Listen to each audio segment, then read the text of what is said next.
দক্ষিণ এশিয়ার রাজনীতিতে গত কয়েক মাস ধরে এমন কিছু পরিবর্তনের ইঙ্গিত দেখা যাচ্ছে যা শুধু ঢাকা বা দিল্লির সম্পর্ককে নতুনভাবে সংজ্ঞায়িত করছে না, বরং পুরো অঞ্চলের শক্তির ভারসাম্য নিয়েও নতুন প্রশ্ন তৈরি করেছে।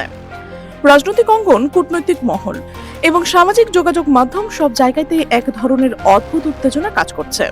আমরা চাই প্রতিবেশী দেশগুলোর সম্পর্ক আরো অটুট হোক এবং দক্ষিণ এশিয়ার দেশগুলোর মধ্যে পারস্পরিক বন্ধুত্বপূর্ণ সম্পর্ক বজায় থাকুক। কারণ অনেকদিন ধরেই কানাঘুষা চলছিল বিএনপির ভারপ্রাপ্ত চেয়ারম্যান তারেক রহমান নাকি ভারতের সঙ্গে কোনো গোপন সমঝোতায় পৌঁছেছেন।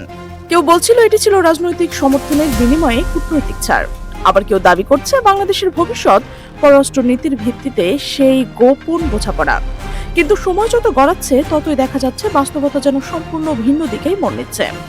যারা ভেবেছিলেন ঢাকা হয়তো দিল্লির সঙ্গে সম্পর্ক মেরামতের জন্য নরম অবস্থানে যাবে, তারা হঠাৎ করে বিস্মিত হতে শুরু করেছেন একের পর এক সিদ্ধান্ত দেখে। এমন কিছু পদক্ষেপ সামনে এসেছে যা বিশ্লেষকদের ভাষায় ভারতীয় প্রভাবলয়ের জন্য সরাসরি চ্যালেঞ্জ হয়ে উঠতে পারে।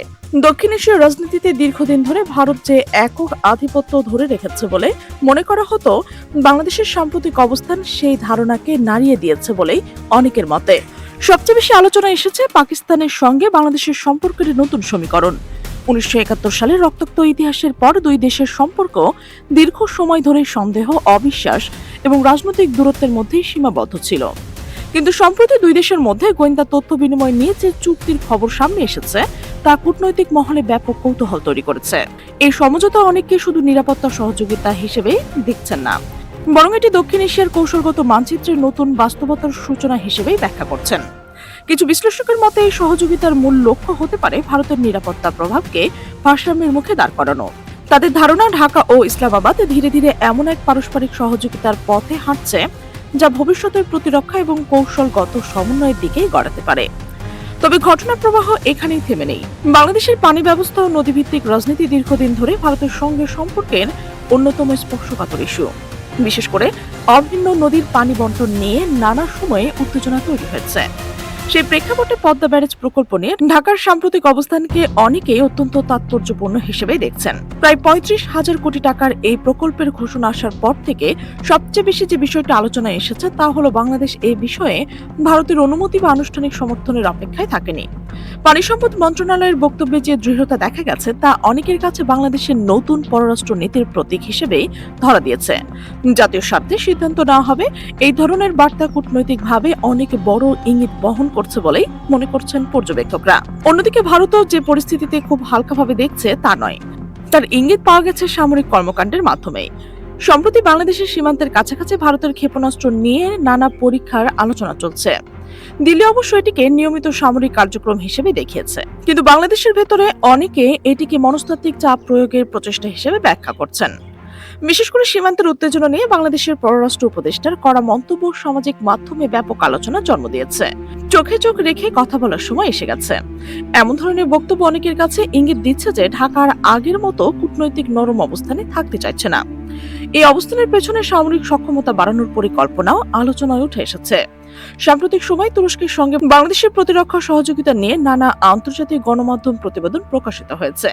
বিশেষ করে তুরস্কের সাইপ্রাস ব্লক 1 আকাশ প্রতিরক্ষা ব্যবস্থা কেনার সম্ভাবনা নিয়ে আলোচনা দক্ষিণ এশিয়ার কৌশলগত মহলে কৌতূহল তৈরি করেছে। বলা হচ্ছে এই প্রযুক্তি যুদ্ধ বিমান, ড্রোন এবং ক্রুজ ক্ষেপণাস্ত্র মোকাবেলায় কার্যকর হতে পারে। যদি চূড়ান্ত চুক্তির বিষয়ে আনুষ্ঠানিক ঘোষণা এখনো আসেনি, তারপরও বিষয়টি নিয়ে ভারতীয় নিরাপত্তা বিশ্লেষকদের মধ্যে উদ্বেগ তৈরি হয়েছে বলে দাবি করা হচ্ছে।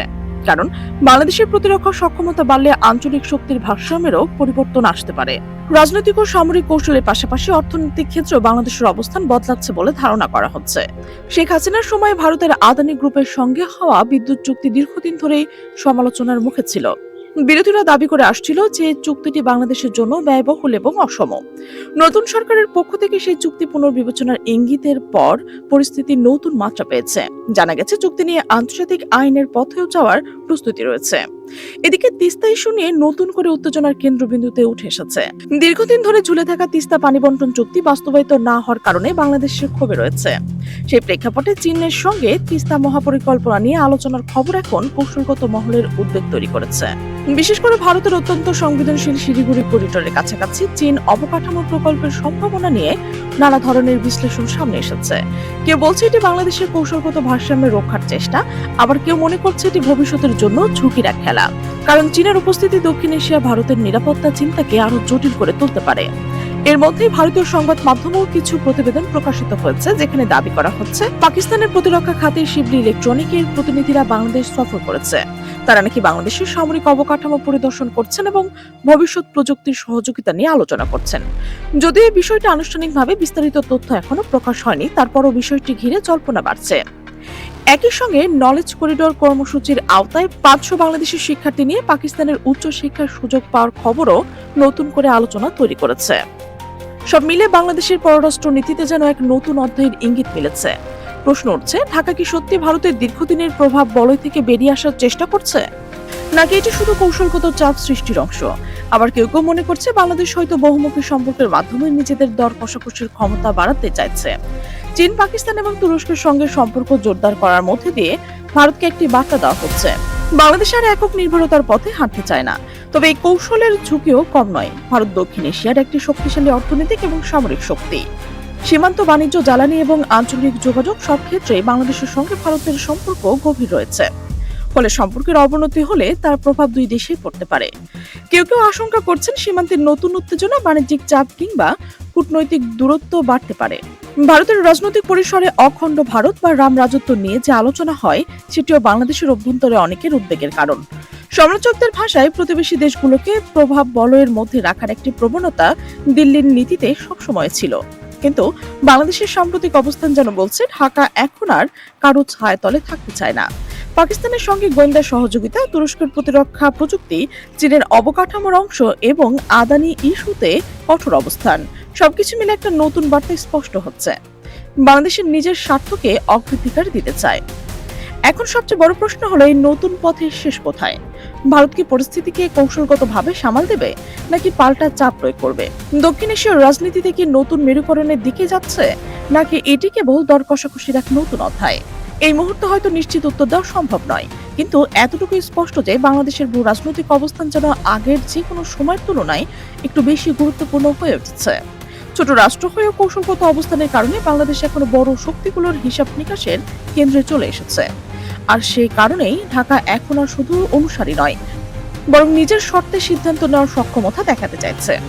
দক্ষিণ এশীয় রাজনীতিতে তাই নতুন এক অনিশ্চয়তার সময় শুরু হয়েছে। এই পরিবর্তন বাংলাদেশের জন্য শক্তির উৎস হবে, নাকি নতুন সংকটের দরজা খুলে দেবে, তা নির্ভর করে আগামী দিনের সিদ্ধান্ত, কূটনীতি এবং বাস্তবতার উপর।